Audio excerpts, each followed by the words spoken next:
Hello दोस्तों, स्वागत है आपका आपके अपने चैनल रेणुका धर्म में।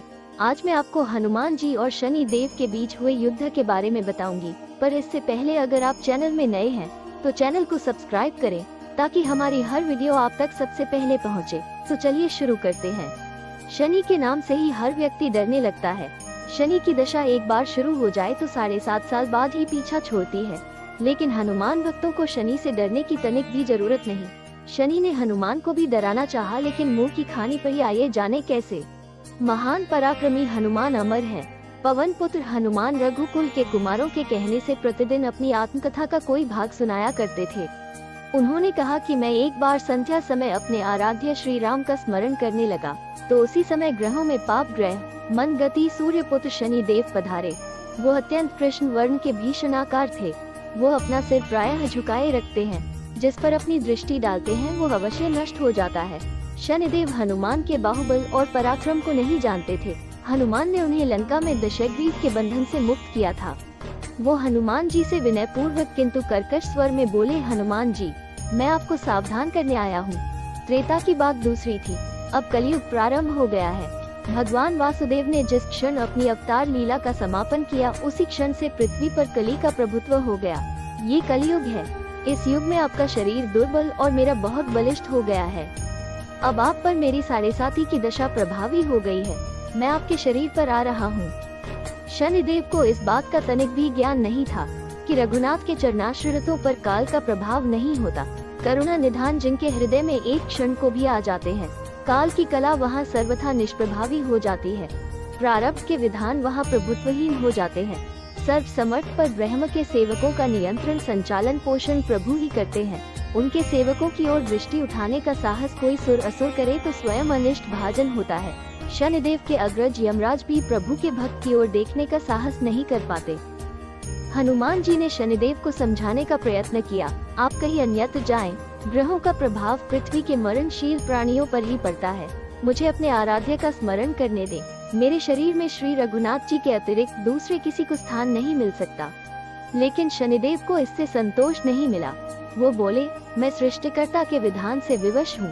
आप पृथ्वी पर रहते हैं, अतः आप मेरे प्रभुत्व क्षेत्र से बाहर नहीं हैं। पूरे 22.5 वर्ष व्यतीत होने पर 7.5 वर्ष के अंतर से 2.5 वर्ष के लिए मेरा प्रभाव प्राणी पर पड़ता है, किंतु ये गौण प्रभाव है। आप पर मेरी 7.5 आज इसी समय से प्रभावी हो रही है। मैं आपके शरीर पर आ रहा हूँ, इसे आप टाल नहीं सकते। फिर हनुमान जी कहते हैं, जब आपको आना ही है तो आइए। अच्छा होता कि आप मुझ वृद्ध को छोड़ ही देते।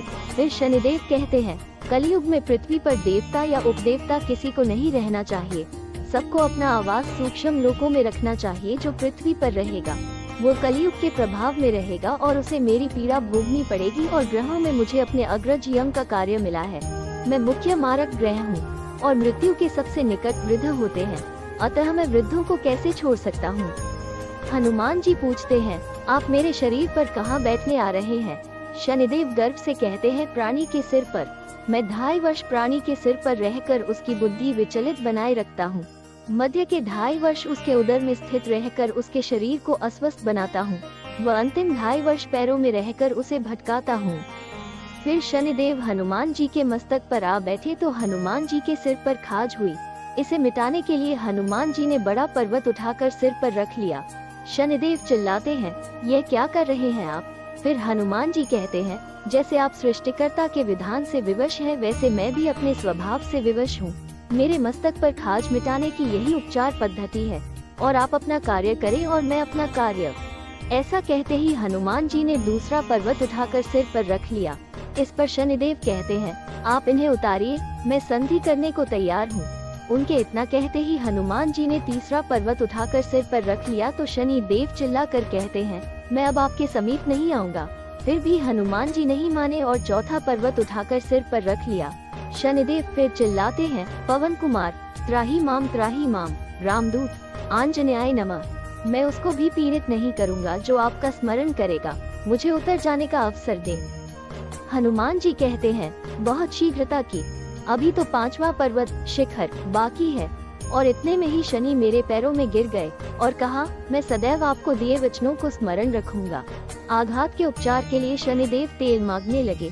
हनुमान जी तेल कहाँ देने वाले थे। वही शनिदेव आज भी तेलदान से संतुष्ट होते हैं। आपको हमारी आज की वीडियो कैसी लगी? अच्छी लगी तो नीचे कमेंट करके जरूर बताएं। वीडियो को लाइक करें और अगर आप चैनल में नए हैं तो चैनल को भी सब्सक्राइब करें ताकि हमारी हर वीडियो आप तक सबसे पहले पहुंचे। धन्यवाद।